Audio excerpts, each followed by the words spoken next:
Good evening, ladies and gentlemen. If you notice, we're running a little bit late tonight. We had some technical difficulties on both ends. We are rescheduling Dr. Guy Clark, who is going to be here tonight, but we had some problems. So we're rescheduling him for August 23rd. So tonight we're going to do a series on Bobby Garwood. For those of you who don't know who he was a prisoner of war who was supposedly collaborated with the enemy long after the prisoners of war had come home from Vietnam. He was still in Vietnam. He actually came home in 1979, 14 years after he was captured. Where all the others came home in 73, he came home in 79. A lot of controversy on Bobby Garwood. I'll kind of skip over that real quick. You already know all that information, but so we're going to move right along. So Robert Garwood, prisoner of war, collaborator, or victim. Now, I'm going to give you all the information I could get and still to get it in this time. There's a lot of information out there and let you make up your own mind. The answer is complicated, just so many things about the Vietnam War and the Americans who fought in it. I mean, the whole war has complicated stuff.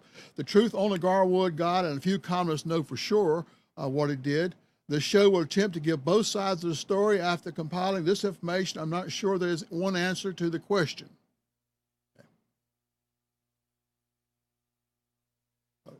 Barbara Garwood had been captured on September 28th, 1965, and was driving a Jeep in Quang Nam Province. Now, even that has got some controversy to it.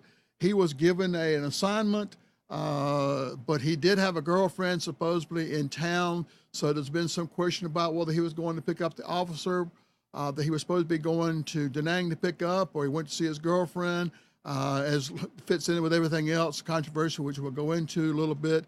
He only had 10 days left before he's going home. So it's not exactly like he would defect. Garwood made intentional international headlines when he had created an international incident by smuggling a note out revealing his existence. The note resulted in his release in March 1979 after having been a prisoner of war for 14 years. The Marine Corps immediately charged him with collaboration and assault on a fellow POW, and he was ultimately charged in dishonorable discharge. He is the only serviceman to be charged with these crimes from the Vietnam War, and many feel he was singled out to discredit the stories he has told regarding other Americans held long after the war was over in Vietnam. So everything about him has got some controversy.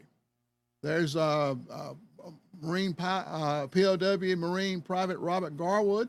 In 1965, 10 days before his tour ended, Private Garwood was given a seemingly mundane chore by a G2 captain.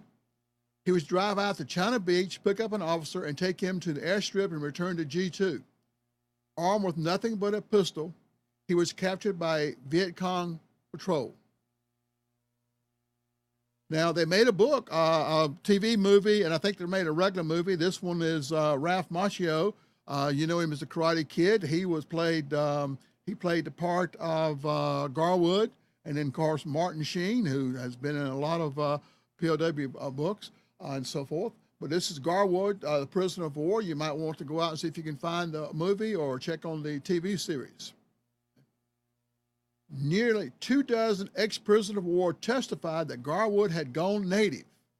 During his trial becoming an officer in the North Vietnamese Army, carrying a rifle, lived with his captors, coming and going as he pleased, and guarded his fellow Americans from 1966 to 1969. Garwood pleaded insanity. The judge dismissed all the charges but in 1981, Garwood was found guilty of collaboration and assault. Again, it's important to realize he was the only American POW convicted for his conduct in captivity while in Vietnam. The case was a painful footnote to the Vietnam War, evoking some of the most wrenching elements of the conflict, particularly the persistent belief that some of the estimated 2,200 troops listed as missing in action were still alive. Abandoned by their government, Garwood was given a dishonorable discharge. The POW-MI activists really got behind Garwood and went on and tried to help dispel some of the myths. This source came from government agency sources, correspondence with POW families, published sources, interviews on the POW network. He was Garwood Robert Russell. He was a E2 U.S. Marine Corps. Date of birth was 1 April 1946. He was from Greenville, Indiana. Date of loss, 28th of September 1965 in South Vietnam. Those are the coordinates, ground loss, other personnel incident, none missing. And he was listed as missing right up until the last. He was even promoted. But then when he came home, they got him for being AWOL, deserter, and collaborator, and so forth. On February 9th, 1979, the State Department was informed that on February 1st, Mr. Ossi Räikkönen, a Finnish national who worked for the World Bank headquarters in Washington, had been passed a note in the Thang Loi Hotel in Hanoi by a person who claimed to be a U.S. POW. The individual passed a scribbled note to Mr. Räikkönen indicating that he was Robert Russell Garwood, United States Marine Corps and American in Vietnam.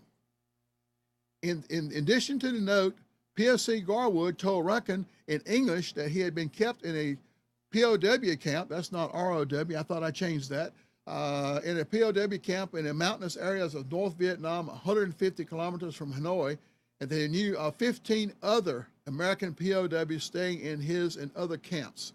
Now, that's important to remember that part about the 15 others, because it gets back and forwards on that one. P.S. Garwood indicated that he was probably yet more American.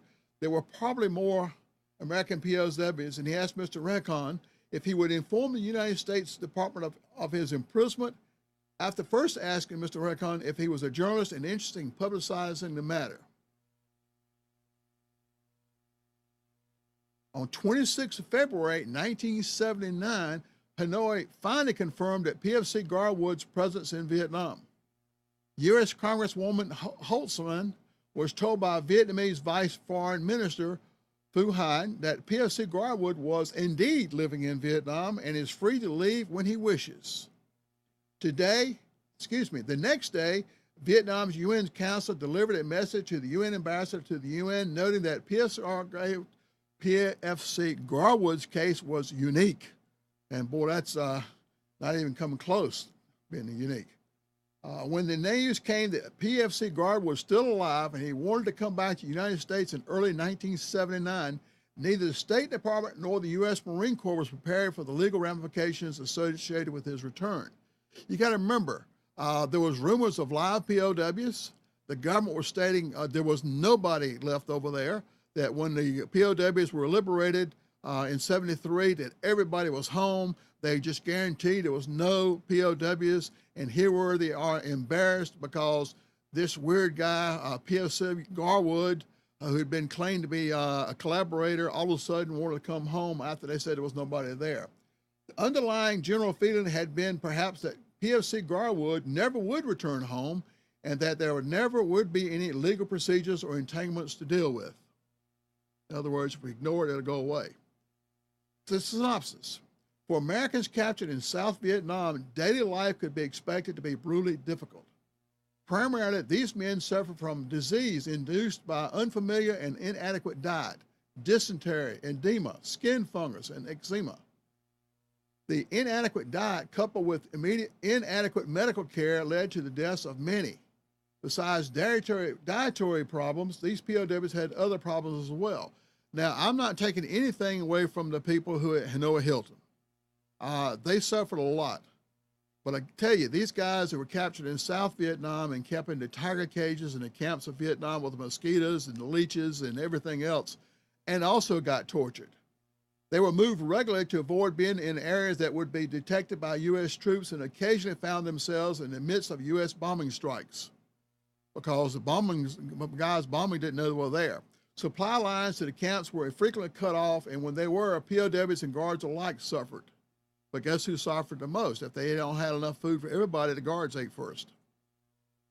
Unless they were able to remain in one location long enough to grow vegetable crops and tend some small animals, their diet was limited to rice and what they could gather from the jungle.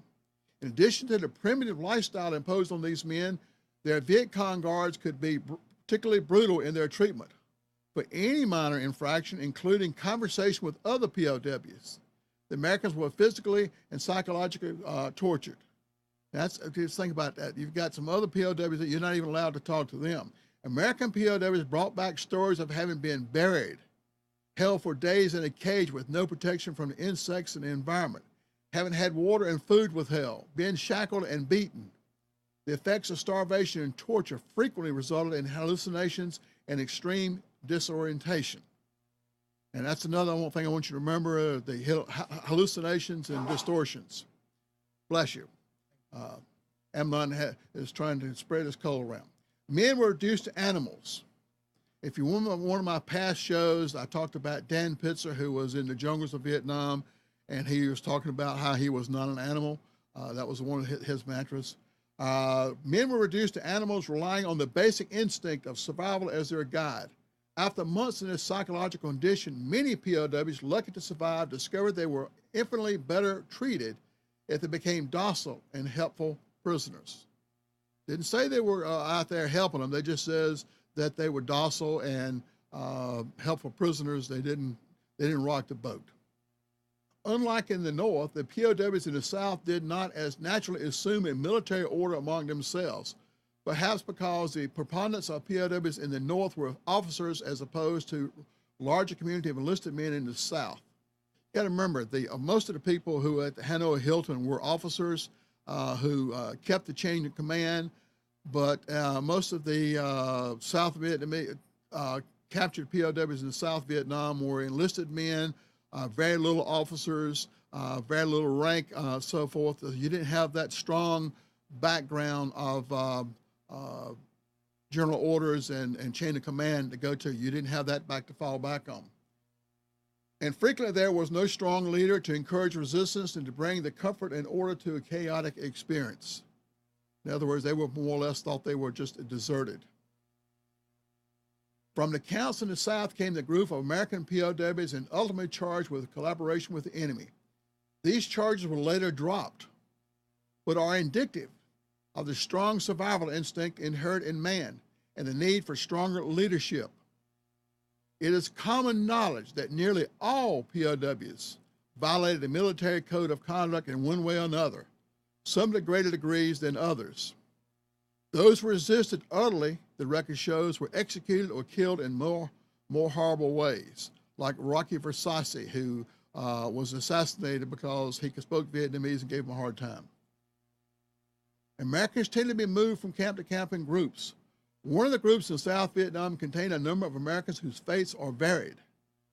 Captain William Eisen Braun was attached to the 17th Infantry Regiment of the 7th Division Buffaloes when he fought in Korea.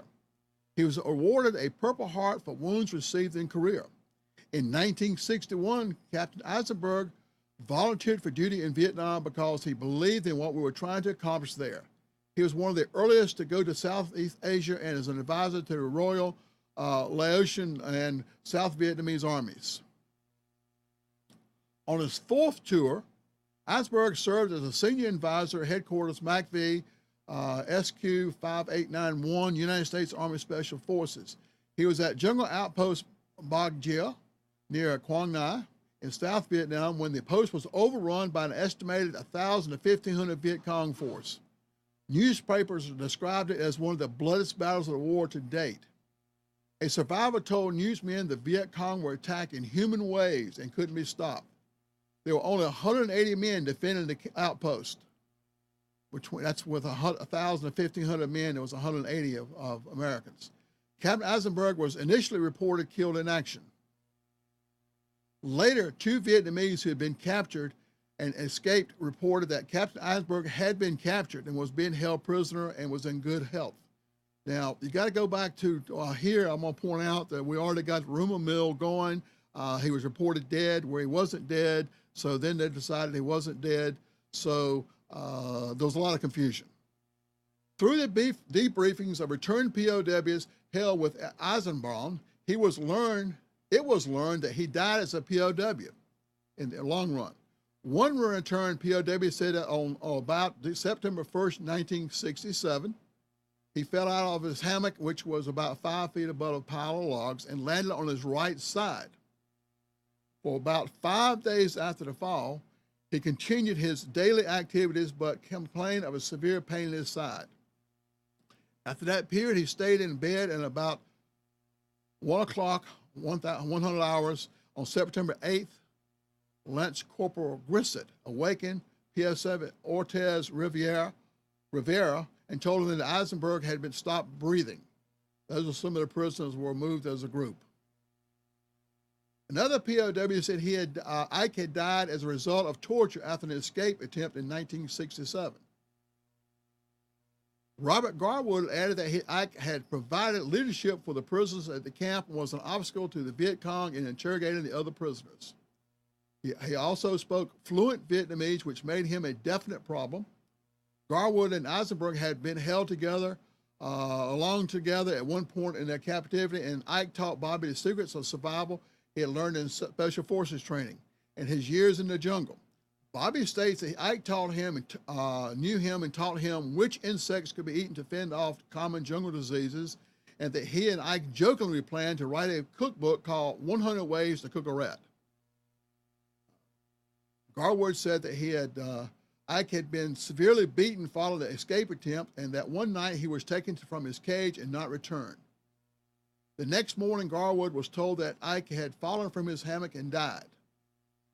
Ike Eisenberg was buried at the Quang camp in Quang Nam province along with other POWs who had died of torture and starvation.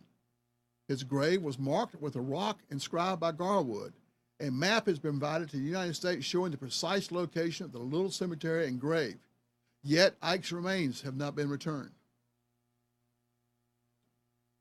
Warrant Officer 2, Francis Jean Bones Anton, the pilot of a UH-1C helicopter codenamed Firebird. On January 5th, 1968, his crew chief was Spec 4 Robert Lewis III, and the door gunner was PFC James F. Feister. The crew, flying out of the 71st Assault Helicopter Company, was shot down as they were trying to assist C Company on the heavy mortar attack at Happy Valley in Quang Nam Province. Their co-pilot had escaped capture.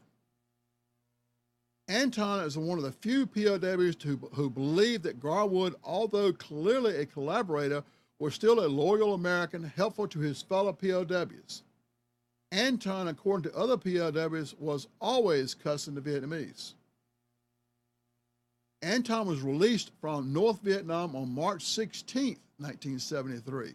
When other captives, Cannon, Williams, Harker, and McMillan, were brought to the POW camp at Happy Valley, they found Anton, Feister, and Lewis well-fed and clean. Feister later made propaganda tapes at the plantation in Hanoi in April 1971. Garwood called him the head snitch in one of the camps along the Rock River and White River in South Vietnam.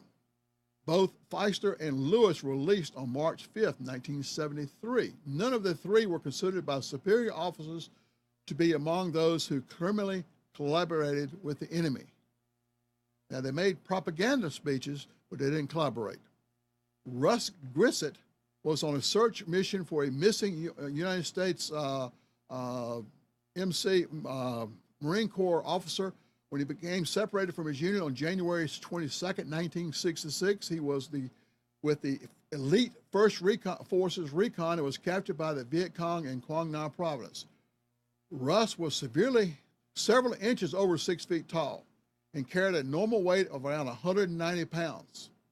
After 2 years in captivity, however, his weight had dropped to around 125 pounds.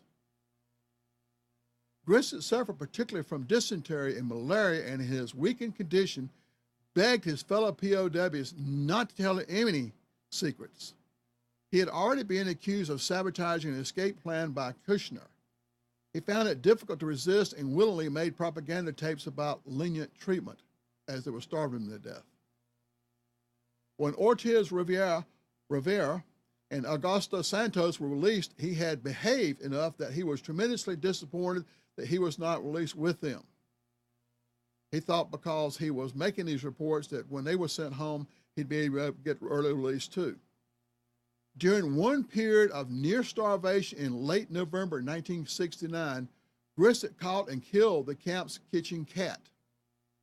It was a dangerous move, and fellow POWs watched helplessly and innocently as guards beat Grissett for the crimes he never recovered. Grissett was buried at a camp cemetery by his fellow POWs. Harold Kushner stated that Grissett died on December 2, 1969. David Harker, another returned POW, stated that he had died at 3:30 a.m. on November 23, 1968. On June 23, 1989, the United States announced that the Vietnamese had discovered the remains of Russ Grissett and returned them to the United States. Important note here. The cat incident spawned the assault charges against Garwood. If you remember a while ago when I read the charges, he was charged with assaulting another prisoner. And this is what happened. Garwood, enraged that others had stood by while Grissett was mortally beaten, backhanded one of the bystanders in the stomach and asked, "How could you let this happen to Russ?" Some witness stated the blow was not a hard one intended to injure, but seemingly for emphasis. He was frustrated and kind of slapped the guy in the belly for standing by and letting another POW have been beat to death. Perhaps one of the strangest cases, if there is such a thing as another strange case, in the group of POWs, is that Private Earl Clyde Weathermen. Weathermen was in the Marine brig at Da Nang when he had been confined for slugging an officer in 1967. On November 8, 1967, he escaped the brig, which constitutes desertion. Intelligence indicated that he had paid a Vietnamese driver to take him to his Vietnamese girlfriend's house, but the driver instead delivered him to the Viet Cong. Weathermen was detained in the POW camps in Quang Nam province and was party to an ill-fated escape attempt in the spring of 1968. Opinion was divided among the POWs regarding the political loyalties of Earl Weathermen. Some felt his alliance to the Viet Cong was only an act. In fact, Weathermen once stated, "Don't believe anything you hear about me." Others felt he was clearly a turncoat. Perhaps Garwood stated it most accurate when he said, Weathermen's only crime was falling in love with the wrong person, a communist. It is widely told that during the April 1st, 1968 escape attempt, Weathermen was killed. However, Garwood stated that he had heard of and saw Weathermen after 1973 when other U.S. prisoners were returned and years after his supposed death in South Vietnam. Intelligence indicates that Weathermen continued to work for the communists and live with a Vietnamese wife and family, which is good since he was dead. One position said to have been held by Weathermen was with the Vietnamese government's Department of Construction. Garwood last knew him to be at Ba Vi, living with a Vietnamese woman. In 1986, several national news articles revealed that intelligence documents showed at least 7 missing Americans had been seen alive in Vietnam in the last dozen years, including Weathermen. And you remember, they all came home in 1973, and shortly after that, the ones who did come home were declared dead. But even the national news said they had been seen 7 of them. Some accounts added that Weathermen had smuggled a note out of Vietnam that he wished to come home and bring with him his wife and children.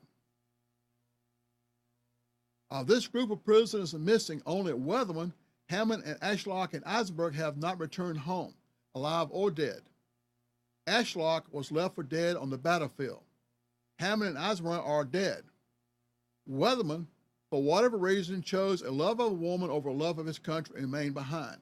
If he wishes to return to his homeland, can we be less forgiving of him than we are those Americans who fled to Canada?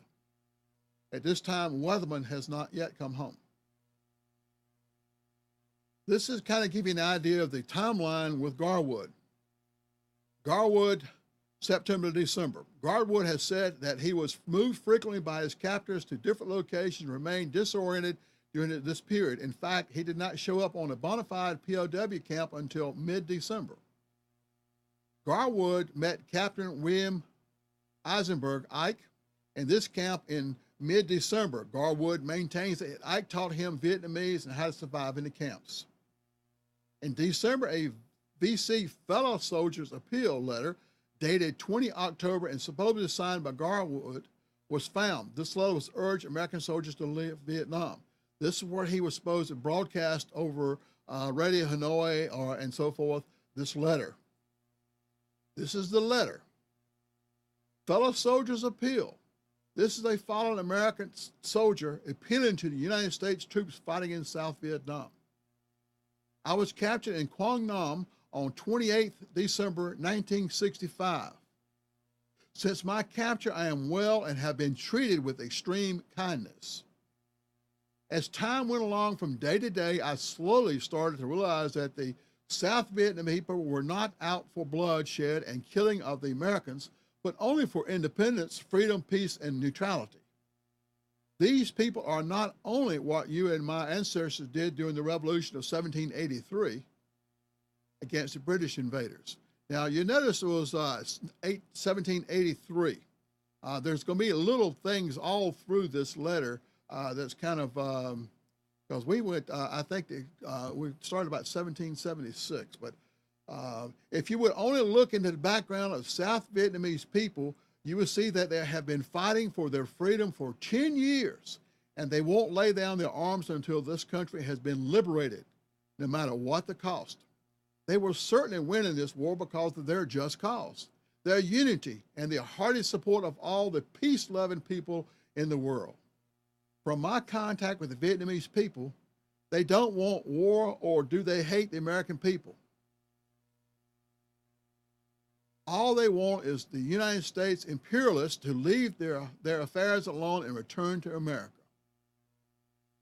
South Vietnamese affairs should be handled by the South Vietnamese people themselves, and the United States should not intrude upon their affairs. We would certainly not want the South Vietnamese people to invade the U.S. affairs, so in turn, the United States government is very much out of place intruding on the Vietnam affairs. I, myself, think the United States government is acting very foolishly and certainly without thinking of the consequences while spending about $2 million a day in order to keep the war going in South Vietnam. I'm calling you to stop terrorizing and massacring the people of South Vietnam. Don't burn their villages, bomb their rice fields and houses, or run the tanks through their fields. These are the only means of living. Now, it says hoes, but I think they were supposed to be, whoever was writing this was supposed to do houses, but they are the means of living. Oppose this dirty war of aggression caused by the OS, which is supposed to be U.S., imperialists in South Vietnam. Your place is not in the battlefront, but in your sweet home beside your parents, wife, and children. Refuse to fight and you will be sent back to the United States where you belong. I must say, I am very glad I have this chance to get to know and understand the South Vietnamese people, and my decision as of now is to help them on the war against the United States imperialists in any way I can. I wish more Americans could have the same viewpoint as this people as I have an opportunity to have. And I think the word "this" was supposed to be "these," but I'm sure I'll be released soon, and then maybe I'll be able to tell you and all the people of America and what I have learned about the patriotic struggle of the Vietnamese people and the policy of the South Vietnam National Liberation Front and its just cause in serving the people of South Vietnam. Sincerely, October 20th, 1965, signature B. Garwood, Bobby R. Garwood, serial number. Chaplain's aide or assistant headquarters BA, Chaplain's office, 3rd Marine Division, formerly part of the 1st Brigade, Calf Road, San Francisco, California, 9601, zip code. Note, this document was transcribed exactly from the original, complete with misspellings. So they don't have any idea whether Garwood wrote this. They don't think he did, or he signed it, even though there was a signature on it. Mostly, if you look back at some of the things that Jane Fonda had said, it was much worse than this in her broadcast. Garwood met a Mr. Ho, a former English teacher in Da Nang, who guided Garwood to become increasingly more progressive in his thinking and attitudes towards the VC cause. Now, in December 1965 to May 1967, Garwood, according to U.S. POWs, became increasingly sympathetic to the VC and the North Vietnamese cause. Garwood began to speak Vietnamese with some facility and received more rations and better treatment than other POWs. He enjoyed special status and lived apart from U.S. POWs. U.S. POWs began to question Garwood's motives and actions. Garwood maintained that the VC were going to release him. Garwood was absent from the camp for several days at a time. He later admitted that he had made radio broadcasts and had written propaganda letters for the NVA in support of their cause, and that he had urged U.S. personnel to stop fighting in Vietnam and to go home. May 1967 to late 1969. May 1967. This was 2 years after he was captured. Garwood was offered his release as well as other POWs. He declined and stated that he wanted to stay with the VC and assist them in their cause for freedom. He later stated that he remained with the VC as a matter of conscience.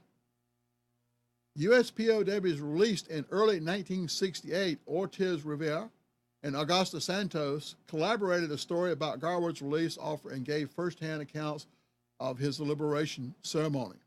Now, you got to remember something. Those two guys who came home early basically also broke the military code of justice, because no prisoner was supposed to come home until they all come home. Garwood told other POWs that he had accepted a commission in the NVA, North Vietnamese Army, as lieutenant. He began to carry an AK-47 rifle and ammunition, delivered radio broadcasts, and wrote anti-U.S. propaganda. He was away from the camps more frequently. Some POWs report indicate that Garwood accepted the North Vietnamese Army commission in May. In September 1967, the United States Marine Corps promoted Garwood to PFC in absentia. July 1968, the United States Marine Corps noted that Garwood had accepted an NVA commission. Garwood spent more time away from the camp. He was away for weeks and then months at a time. When he did return to camp, he remained with VC and the NVA personnel. Garwood had little association with POWs. 3 U.S. POWs, Watkins, Strickland, and Tinsley, released in late 1969, gave first-hand accounts of Garwood's collaboration with the enemy. On the basis of United States Marine Corps, JAG Corps, that's Judge Advocate Corps, recommendations, the United States Marine Corps considered changing Garwood's status from POW to deserter. The United States Marine Corps never made this change. Up until he came home, he was still listed as missing in action. Garwood, until they declared him dead. Garwood was carried as a POW until he returned home in 1979. Late 1969, early 1970, Garwood moved to North Vietnam due to apparent stomach problems and perhaps for political indoctrination. Returning U.S. POWs in 1973 indicated that Garwood had told them he was going to Moscow. Other non-U.S. POWs made the same statement. Garwood remained in North Vietnam until March 1979. North Vietnam from 69 to 74. Garwood was located at Bat Bat Prison Complex 35 miles northwest of Hanoi. He stated that he worked a farm, grew rice and vegetables, and tended a fish pond. This location and time frame have not been verified, and it cannot be ruled out that Garwood perhaps underwent some kind of training during this period. Operation Homecoming, 1973. That's when the North released all the people in Hanoi, Hilton, and so forth. Garwood was not among the returning 591 U.S. POWs who were repatriated. The communists have always maintained that Garwood did not wish to be repatriated at Operation Homecoming. January 1975 to March 1979. Garwood moved to a new location near Yaba, 80 miles northwest of Hanoi, to large re-education camp group. Remember where they were putting all the South Vietnamese soldiers in these re-education groups or slave labor camps? Group 776, and worked as a low-level NVA cadre member. Garwood worked as a mechanic, repairing generators and electrical equipment, and showed movies. Garwood had freedom of movement and often went to Hanoi. Garwood was involved in the black markets in Hanoi from 1977 and perhaps earlier until his departure from Vietnam in March 1979. Black marketing appears to have been a common procedure for ration card holders, which went on all through the war. January 1979, Garwood passed a note to a Finn in the Thang Loi Hotel in Hanoi, where many foreigners gathered. Garwood asked the Finn to tell the United States government that he was a U.S. POW and he wanted to be repatriated. March 1979, 22 March. Garwood departed Hanoi and arrived in Bangkok via Ho Chi Minh City, Saigon. It says here Ho Chi Minh is still Saigon. Met by the U.S. Consul General in Bangkok. Garwood was escorted to the United States Marine Corps control after arrival. Garwood was then notified immediately of his rights under Article 31 of the United States Uniform Code of Military Justice. A United States Marine Corps JAG defense attorney accompanied Garwood to Okinawa on 22 March. Garwood learned of court-martial charges in Okinawa. After physical exams and military reorientation, Garwood was flown to Chicago and to Great Lakes Naval Station for medical observations. The United States Marine Corps administrative processing and reunion with his family. 29th of March, Garwood was debriefed by the United States Marine Corps. Another date you need to remember. 4 April, Garwood was interviewed by Congressman Ullman and Wolf about any live POWs Garwood had seen after 1973. Garwood stated to both the United States Marine Corps and the Congressional delegation that he had not seen any American in 10 years and that he had no firsthand knowledge of the live POWs. Now, he originally said that he knew where there was 10 or 15 of them. 1979 and 1980, after approximately 2 weeks at Great Lakes and 30 days leave, Garwood was assigned to Camp Lejeune, North Carolina, where he was assigned duties as a file clerk until his court-martial. The court-martial was delayed several times due to changes in both civilian and military attorneys and other pretrial inconsistencies. 14th November 1980, the Garwood trial began. 1981. 4 February 1981, Garwood was court-martialed. He was found guilty of collaboration with the enemy and of having assaulted a fellow U.S. POW. Garwood was reduced in rank to private, forfeited all back pay, and was given dishonorable discharge from the United States Marine Corps. Garwood appealed his conviction in the United States Supreme Court. In spring of 1981, he did an interview with Playboy magazine. 20th of March, 1981, the people who work on POWs, DIA, request permission from United States Marine Corps to interview Garwood. On the 1st of April, the United States Marine Corps denied DIA request due to Garwood's appeal to U.S. Supreme Court. They didn't want him talking to about POWs while his appeal was in the Supreme Court. 5 November, the DIA requested permission from Garwood's attorney, Lowe, to interview Garwood. 30th December, Lowe denied DIA's request due to U.S. Supreme Court appeal. 1982 to 1984, Garwood made administrative appeal to Secretary of the Navy for back pay and allowances of approximately $150,000. Appeal was denied. In addition, Garwood made appeals through court-martial chain to overturn his conviction of collaboration with the enemy in assault on a fellow POW. In 1983, Conversations with the Enemy, a biography of Garwood's Vietnam years, was written by Winston Groom and Duncan Spencer. On the 4th of December 1984, Garwood told the Wall Street Journal that he saw live POWs in Vietnam after Operation Homecoming in 1973. After the publication of the Wall Street Journal article, Richard Childress, National Security Council, met with Garwood for several hours.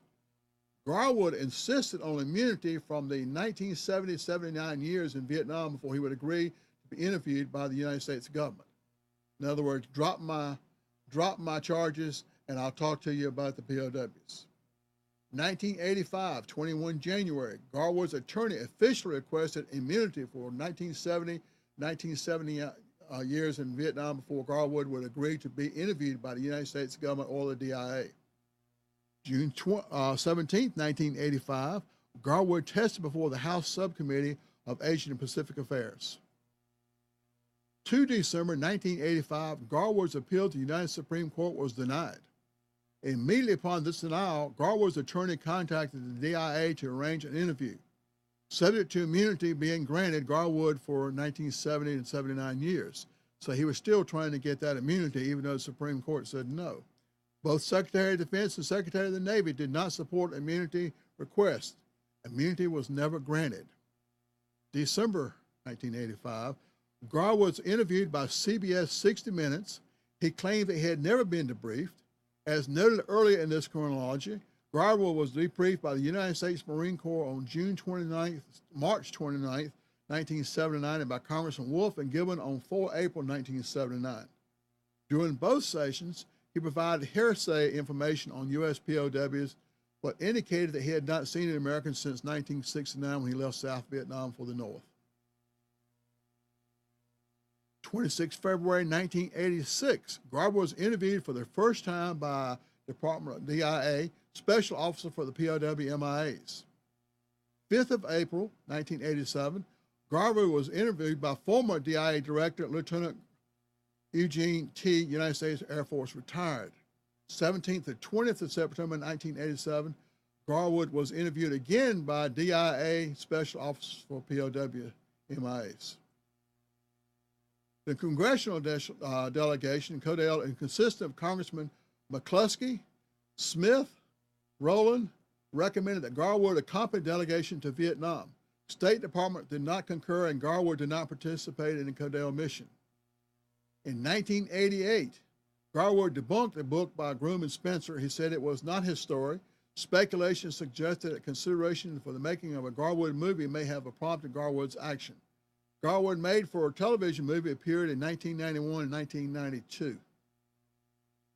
In May 1992, a team of U.S. investigators went to Hanoi to meet with the communist officials on several POW matters, including the case of Robert Garwood. Principal Garwood investigators remained in Hanoi for 3 weeks to visit locations of Garwood's live sightings. In other words, where he said he had saw live prisoners, they went and investigated. Vietnamese communists maintained that Garwood crossed over willingly and had never been a POW. Got to remember who's saying that. 20th to 27th of February 1988, and again on 12th November 1990, Garwood was interviewed by DIA Special Officers for POW MIAs. 1991, November 1991, Senate Select Committee on POWs was convened. In November, ASD C-31 commissioned an independent study of the Robert Garwood case, specifically investigate Garwood's live sightings. Now, this is a letter John McCain came out with when the television movie about Robert Garwood came out. He was not too happy about it. It's a long letter. I'm going to try to read it to you quick. Senator John McCain spoke on the floor of the United States Senate and delivered the following remarks regarding the ABC television broadcast of Robert Garwood. Mr. President, last night, ABC television broadcast an entirely fictional account of the life of Robert Garwood. Robert Garwood was a Marine Corps private who, while serving in Vietnam, was captured by or defected to the enemy in 1965. The producer of the movie, Private Robert Garwood, the last POW, may have thought they were creating a drama which had some basis in fact. But other than the fact that there is a Robert Garwood who spent nearly 14 years in Vietnam, the movie adaptation of the curious life of Robert Garwood bears little resemblance to reality. And it goes on to say, in the film, Garwood is depicted as a young Marine who had, after capture by the enemy in 1965, exhibits an indomitable will to survive and return home. This fierce determination to go home leads him initially to attempt 2 unsuccessful escapes. Garwood is then jointly joined in captivity by first one and then second American POW. They make a solemn pact with one another to do everything necessary to ensure that at least one of them returns home someday. Garwood learns to speak fluent Vietnamese in 2 months, making himself generally useful around the camp and attempts to avoid upselling his captors, but never to the extent that he violates the military code of conduct. In 1967, his Vietnamese captors cynically promised Garwood an early release. And it continues on. They reneged on this promise. Soon after, one of Garwood's fellow prisoners succumbs to mistreatment. After the death of his close friend, Garwood is portrayed as even more determined to survive his captivity. More American POWs have joined Garwood by this time. Garwood is segregated from and treated differently than his fellow POWs, according to the script. This unusual arrangement exists because the enemy fears that Garwood's facility with their language would enable him to translate for his fellow POWs their guards' private discussions.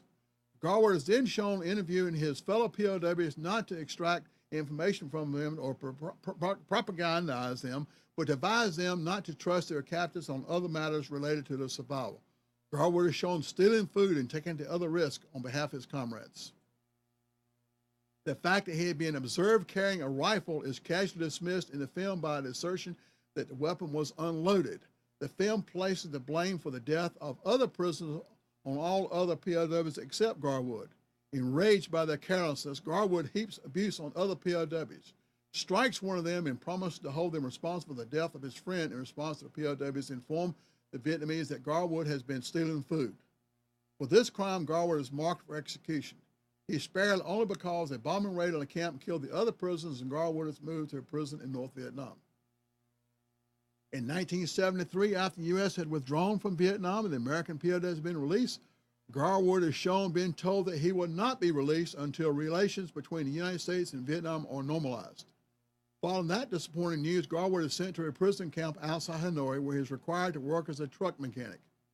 In 1979, he persuades his guards to drive him into Hanoi, allow him to enter a hotel occupied by Europeans to purchase liquor, cigarettes, and candy for his guards. While there, he manages to slip a note asking to go home to an American whose presence in Hanoi is left unexplained. The Vietnamese are then forced to release Garwood to the Red Cross, and he returns home only to be court-martialed and convicted unfairly for collaborating with the enemy and assaulting his fellow POWs. The film ends with the Garwood addressing a rally of POW-MI activists, claiming that the other Americans remain in prison in Vietnam and he will not rest until they too come home. Mr. President, to say that I was outraged by this film is a gross understatement. I hardly know where to begin in identifying the lies and distortions which compromise the entire substance of this movie. Garwood's story has already been so thoroughly discredited by his fellow POWs that I normally wouldn't bother to respond to absurd Hollywood fantasizing about the life of, and there's no other words for him, a traitor. 2 things compel me, however, to address this outrage today. First, the film portraying of Garwood's fellow POWs as fools, liars, unwitting killers, and informants is one of the most despicable calamities or slander I have ever had the misfortune to observe. Those POWs kept the faith with one another and with their country. Garwood did not. They did not betray Garwood. Garwood betrayed them. This disgusting outrage cannot stand unchallenged. The producers, directors, writers, and actors, indeed everyone associated with this movie, including Garwood, who served as a consultant, should be eternally ashamed of themselves for knowing and participating in this lowly attack on the character of the brave men who served their country faithfully under difficult circumstances and who had been misinformed of suffering for their country in the presence of Robert Garwood. That they should have to endure this new indignity is unconscionable. Second, it has become to my attention that Garwood intends to return to Vietnam next week, where no doubt he will again allege that he had seen other Americans in captivity in Vietnam after the war's end. Reportedly, another ABC production, 2020, intends to film his gallant return to Vietnam. It is important to note, Mr. President, that Garwood never offered this information to the United States government or his own attorney until 6 years after he returned home. Nonetheless, several investigations of Garwood's allegations were undertaken by U.S. intelligence services. None of them found any evidence to substantiate his claims. None of his live sightings have ever been corroborated by other witnesses. Mr. President, what were the real circumstances of Robert Garwood's long residence in Vietnam? For that must rely on the testimony provided by real heroes, the American POWs who witnessed and suffered from Garwood's betrayal. Now, we're running out of time, but I want to get into the live sightings. On March 22nd, 1979, Robert Garwood returned United States control for the first time since 28th September 1965. For the first time in his debriefing at the Great Lakes Naval Station on 29 March by the United States Marine Corps and again on 4 April by Congressman Gillum and Wolf, Garwood stated he had no firsthand knowledge of any live U.S. POWs after Operation Homecoming. Indeed, PFC Garwood maintained that he had not seen any live POWs or other Americans since departure from South Vietnam in 1975. He had heard from the populace, or the people of Vietnam, that there were other POWs, but he hadn't seen any himself. This is him back in Vietnam when he went back to show some congressmen and ABC News some of the sites that he had supposedly seen or heard about Vietnamese, and he's arguing there with one of the people that used to have him in prisoner. For many Vietnamese veterans, Garwood's trip back to Vietnam and the movie opened old wounds. Several former POWs who testified against Garwood as court-martial or still voice anger at the ex-Marine and accuse him of cruelly manipulating and well-intentional people desperately cling to hope that Americans remain alive in Vietnam. I think about it all the time, just like it was yesterday, said Gustav Mayer, 43, of Colorado Springs. This was recorded earlier, name, so he's a little older than that now. A former POW who said Garwood tried to recruit him to join the North Vietnamese Army. I won't forget and certainly won't forgive. That's something you don't forgive. The ASD-ISA then wrote that Private Garwood would not volunteer information on any live U.S. POWs remaining in Vietnam and was granted immunity. I'm going to skip all that part and go down here. It responded that after long and careful consideration, we determined that Private Garwood's request for transactional immunity would not be granted while his conviction is under review. Garwood's defense counsel, Foley, would not remain long as PFC Garwood's attorney, nor would the military defense attorneys Capusto and Catherine Dale Miller, United States Marine Corps. Musta Foley was replaced June 1980 as civilian counsel by John Lowe and Vaughn Taylor. The later attorney remaining PFW's counsel up until 1993. In the case of military attorneys Capusto and Miller, they were replaced by Captain Lo Shin, United States Marine Corps, in 1980. Within 18 months of PFC Garwood's reparation in March 1979, all three of the original defense counsel had been replaced with a new group of lawyers. This change in counsel added to the considerable delays of Garwood court-martial, and along with a year of pretrial maneuvering and 2 months of testimony, added to the length of the entire Garwood trial, one of the longest trials in military history. In the 92-day trial litigated over a time period in excess of 11 months, 16 volumes of trial records and exhibits containing 3,833 pages of trial transcript were produced. Some 18 witnesses were called during the trial, but PFC Garwood never took the stand in his own behalf. There continued to be, therefore, large gaps in the time during which you do not know for certain where PFC Garwood was located or what he was doing. Monica Jensen Stevens, a former producer for 60 Minutes, who had lectured widely about Vietnam veterans, is convinced that the public and private pillaring Bobby Garwood was a miscarriage of justice, and Spite House, her book, is her attempt to set the record straight. Working from copious interviews and what officials document she could extract from the classified bin, Ms. Jefferson Stevenson makes a strong argument not only that Private Garwood was not a traitor to American Marine Corps and country, but is an unsung American hero. In addition, her book shines a light into the dark corners of the war, the secret world of special operations conducted by clandestine military units working with and for the Central Intelligence Agency. In this world, torture, assassination, even the killing of fellow Americans were given official, if unwritten, sanctions.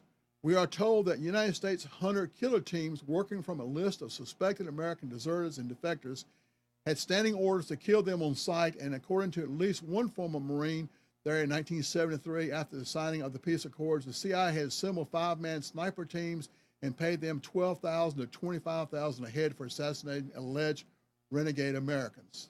It is this aspect of the book that will undoubtedly shock American readers who probably believe nothing about the Vietnam experience could surprise them at this point.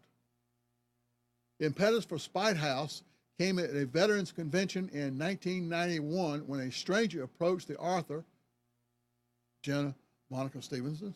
I am Colonel Tom McKinney. You must know how to reach Bobby Garwood. I directed an official mission to assassinate him behind enemy lines because I believe what they told me. Would you tell him that I will crawl on my hands and knees to beg for his forgiveness?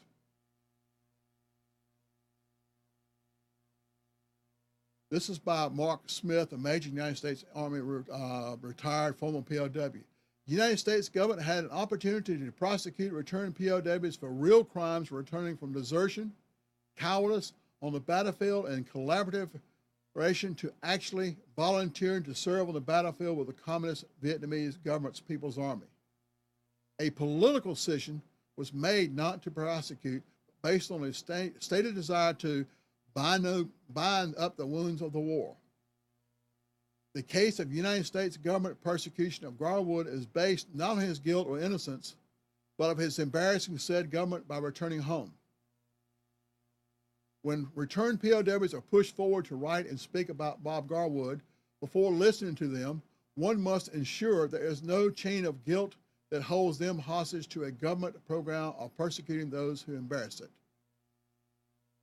Bobby Garwood, American traitor and collaborative or victim?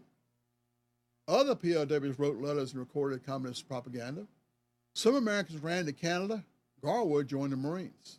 Some of the military code of conduct was rewritten as a result of the POW treatment in Vietnam by the communists. Garwood had only 10 days before coming home. It's hard to believe he would join them from there. And how would you handle this treatment? So it comes down to, was Bobby Garwood guilty, innocent, or a mixture thereof? From all we have found here, Bobby Garwood was not any different than some of the others. A lot of the ones in South Vietnam POWs collaborated in some way or another. Maybe he went a little bit farther. But what about the people who ran away altogether? Thank you for watching the show tonight, and looking forward to seeing you again August 23rd when we have the good doctor talking about Sharkbait, his book.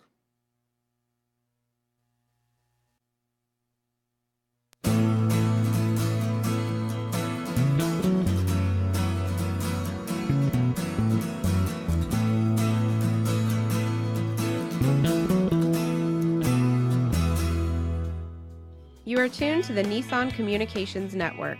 If you tuned in too late, you can always watch each program in its entirety or download an MP3 audio file of it in the archives section at nissancommunications.com. Don't forget to subscribe to our YouTube channel, follow us on Twitter, and like us on Facebook. Sponsored by Telestream's Wirecast software, StreamingGear.com, Carolina Apparel, and DeltaForce.net.